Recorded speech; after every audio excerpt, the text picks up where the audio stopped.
কাজের পাশাপাশি সামাজিক যোগাযোগ মাধ্যমেও বেশ সরব ঢাকাই সিনেমার নায়িকা পরীমণি। হরহামেশাই নিজের ব্যক্তিগত জীবনের সুন্দর মুহূর্ত শেয়ার করেন লাস্যময়ী এই নায়িকা। এমনকি নানা ইস্যুতে প্রতিবাদও করতে দেখা যায় তাকে। এবার সোশ্যাল মিডিয়ায় পোস্ট দেওয়াকে কেন্দ্র করে হত্যার হুমকি দেওয়া হয়েছে পরীমণিকে। আর কিছুদিন পরই অনুষ্ঠিত হতে যাচ্ছে ত্রয়োদশ জাতীয় সংসদ নির্বাচন। আর এই নির্বাচনকে ঘিরে বিভিন্ন দলের প্রার্থীরা বেশ ব্যস্ত সময় কাটাচ্ছেন প্রচারণা নিয়ে। এদিকে নায়িকা পরীমণিকে গুলি করে হত্যার হুমকি দেওয়া হয়েছে। রোববার সামাজিক যোগাযোগ মাধ্যমে বিষয়টি নিজেই জানান তিনি। এক পোস্টে চিত্রনায়িকা লিখেছেন, তাকে গালিগালাজ সহ গুলি করে হত্যার হুমকি দেওয়া হয়।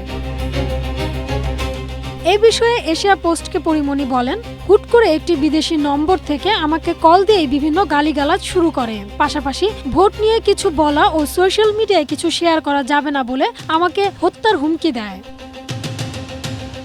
পরীমণি অভিনীত বেশ কিছু চলচ্চিত্র মুক্তির অপেক্ষায় আছে।